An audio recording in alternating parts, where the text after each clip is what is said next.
What's up, people? Welcome back to the channel. Just got back from a vacation and got a lot of stuff out the way, so we're gonna get back into the grind, trying to get to 500 subscribers. So help us get there. Leave a like, help subscribe. Let's go and get into this like ban list review, ban list discussion. It's not really reaction because I've already seen like most of these cards, but I'm gonna go ahead and we're gonna go over this and I'll give you some of my thoughts here. So the first card we got here is Linkuriboh. This right here, like to be honest, like I wasn't personally like using it, and it wasn't like I was facing it all that much, but I've seen it like a lot in combos, and I do remember back in Goki format how Linkuriboh could really create some it just helps, like really helps to extend, and it helps to have all these kind of different avenues for like activating like different effects, getting rid of certain monsters. So it seems it's kind of looking like Link monsters are some of the more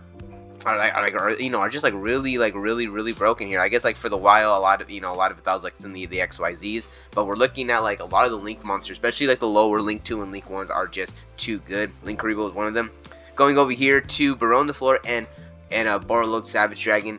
To be honest, this one right here was a little bit of a bummer because I did kind of have almost a full collection of like the higher rarity Borreload Savage Dragons. I'd like one of almost every one. I probably, my fault. Should have probably got rid of it, especially because it came in the 25th anniversary. I was kind of thinking that Borreload was gonna be a card that kind of carried on like in a way, so like the higher rarity would eventually kind of go back up. Baronne de Fleur, like a lot of these, I wouldn't say they surprised me, but Konami has had the whole unbreakable board for so long, like especially Konami, here in North America, we really they really don't care about the end board. It's more about how you get to the end board. So Konami has always been okay with all the powerful Borreload Savage types, Baronne de Fleur, Omni Negates, like a whole bunch of negates like that. They've been okay with those as long as the way you get there is not super easy. So this time they just said screw it, we're just getting rid of some of the more harmful Omni Negates. And like I said, it's really cool, it's really nice to see this, because now we're still gonna have these explosive decks that could kind of combo off, but it's gonna be a little bit more of like a Edison feel, to where you do your whole big combo and you're not gonna have full thing Omni Negate. You're just gonna maybe have a couple negates that negate certain things, or if you have an Omni Negate you have to dedicate a lot of resource. You're just gonna have more of a board that will interrupt your opponent, and maybe there'll be a little bit more flow in Yu-Gi-Oh. So we'll see what this does. I really do like this change. Nothing new here, and summon limit ban. So in my video, I talked about bringing Anti-Spout Fragrance to 1 and Summon Limit to 1, just because they brought the other, they brought some of the other floodgate traps, and essentially, once my whole theory is once you start getting rid of the other the other good floodgates, then players will just replace them with the floodgates that are second in line. Like, there really is no stopping them, so you might as well just kind of jump on it. And Summon Limit was one of those ones that I really didn't want it to get banned, but I did mention that if it got banned, it's perfectly, it's perfectly fine. Like, if it got banned, I'd really rather have that one, but it would have been completely sacky, because if you're gonna get rid of the Omni Negates, then you're gonna promote a more a game style that isn't just put up a big board, try to vomit up a big board and have them not break it. You're gonna promote more of a put up a board and then have some resource for next turn, kind of like how Edison format is, to where it's you're not just trying to exhaust your entire hand to put up a big board and get a couple things back. You're really trying to just put up a decent board that'll kind of hold them off, have good cards for the next turn, have a grave set up, and I think that they're trying to promote kind of more of that gameplay. Getting rid of Summon Limit was a good call. I do like that. And Archnemesis Protos coming back. To be honest, I rather it stayed banned, because it's you're getting rid of all these easy to use floodgates, but at the same time it isn't this is as easy to use as Summon Limit or Royal Oppression, or some of these other kind of ban ban traps. So this one coming back will be a little bit interesting. I don't think it's the end of the world, but we're gonna see how this one works right here. Master to Unicorn Kirin. A lot of people have just been buying on my Kirins all the way up until here, and I kind of had a feeling that Kirin has had I think it's been 2 lists now where Kirin's kind of been hyped, and I feel okay, this is probably the time they want to bring him back. eventually they probably were going to. They were really kind of going back and forth, like, okay, which one are we gonna do? I know some people wanted them to bring back Electromite before Kieran, but at the same time, it's like, I guess like in their eyes, probably like Kieran is really good, but it just gets even better if you have Electromite, and since Electromite is inherently bringing down the power of Pendulum decks, maybe they just felt like, okay, we got the new Magic Specters, we got to push that, and just give Pendulum a little bit extra. So we're going to see how Kieran does. I kind of feel like this is going to slowly start to kind of rip off the list, just like with Pangotrops. It was really broken kind of at one point, even though like those are different cards with different kind of uses, like super broken, but eventually the game gets so good that it's okay for these cards to kind of start to slowly come back. So we'll see with Kieran. Title Dragon World Waterfalls. I am so happy we finally have all of the freaking okay, hold it. I don't want to. Okay, hold it. I might be. Yeah, we got Blaster the Dragon. We got Blaster Dragon Ruler right here. Then we got the Tempest, Dragon Roller, Storms, Tidal, and Borax. Okay, and Borax. Oh wow, that was funny. Yeah, and Redox. So we got Redox, we got Tidal, we got Tempest, and we got Blaster.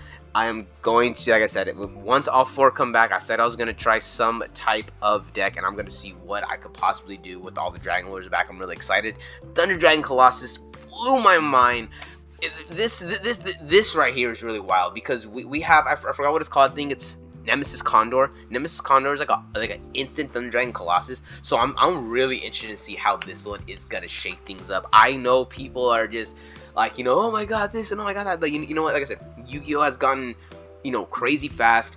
Even though this is one of the more oppressive boss monsters you could have that are really easy to get out.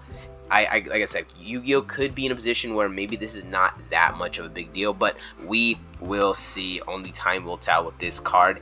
Chicken Game going to 1. I really don't see this making too much of a difference. I understand some people think, oh, it's gonna promote degeneracy, it's gonna do this, it's gonna do that.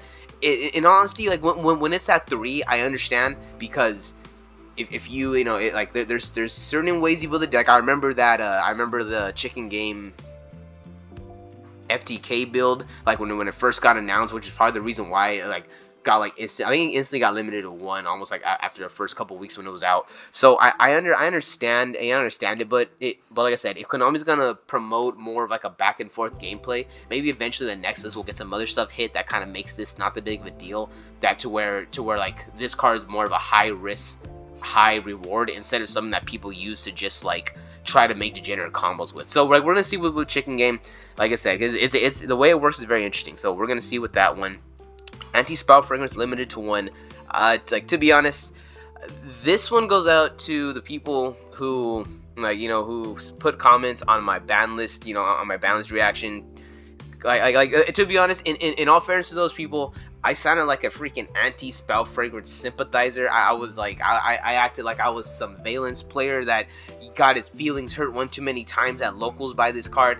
I do not play Pendulum. I don't play Valence. I just used a really bad example to explain what I was trying to talk about anti-Spout Fragrance. Essentially, what I was saying is, if you're gonna limit goes in match, there can be only one, and like rival the Warlords, and you want to limit cards like that, then players are just going to eventually just start playing this, and then once you get rid of that, they're going to play something else. So getting rid of Summon Limit and bringing this to 1 just completely makes sense. This is a bit of, like I said, I don't have a big head about it, because it wasn't the craziest take, but a lot of people will sit there and say, oh, that's not a big deal. Yeah, for you. It's not really a big deal for you, but you're not thinking of the big picture to where it's like, okay, maybe it's not a problem now, but eventually when every single person starts throwing 3 anti-Spout Fragrances plus all these other stuff to like combat certain things, or if you want, like I said, if Konami wants to promote back and forth gameplay, you don't really want anti-Spout Fragrance in there, even though technically it would very much like slow it down, so I guess it would help. But if you want to promote healthy back and forth gameplay, then having less of these would just kind of like make sense. So anti-Spout Fragrance going to 1, me personally, just makes sense, because you don't want it to get abused as like the next just the next big floodgate. And we will go ahead and end this.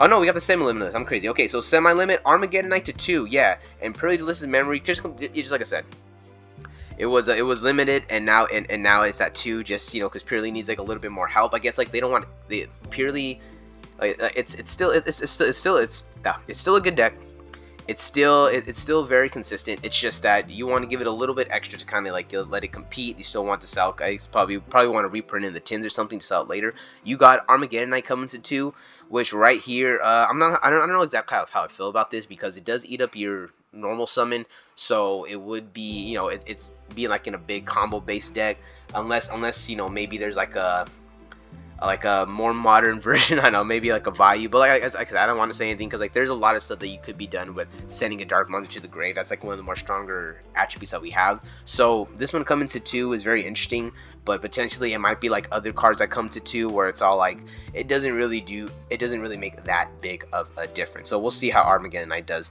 And now we'll end it with the no longer on the list. So Malicious has now been bumped to 3. I don't know how I feel about that, because on one hand, I do have a small hero core that I do like to play sometimes, so it's really cool to be able to use triple Malicious.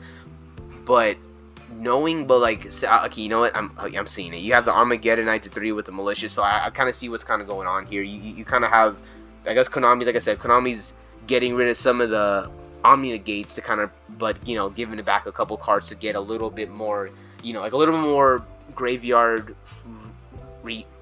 recursion, to try to, like I said, they're trying to promote that Edison. I feel like it's like more to promote like an Edison gameplay style, to where it's like you're playing stuff, comboing a bit, putting stuff in the graveyard for like next turn, trying to set yourself up, and then kind of like going like that. So like I said, Yuga's pretty fast, so like maybe that's kind of a wrong term to use. Maybe people might eat me alive for it, but all right, whatever. Orcus Heart Pour, no longer on the list. This is one of the ones that people were saying you could take this off.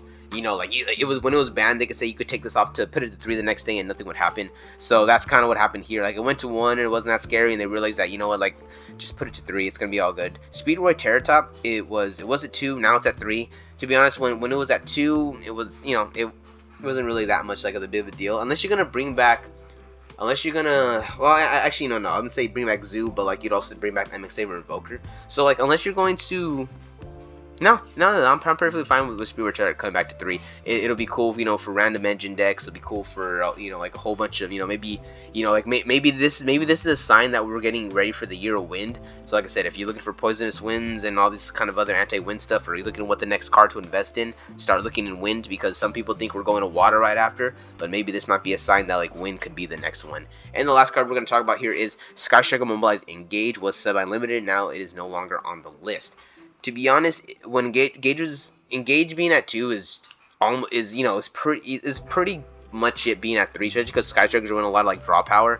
So like I said, having that extra Engage does make a huge difference, and it does open up the whole Engage into Engage, which becomes broken. But in this day and age in Yu-Gi-Oh, you have to be like a really good Sky Striker pilot to be able to go through everything.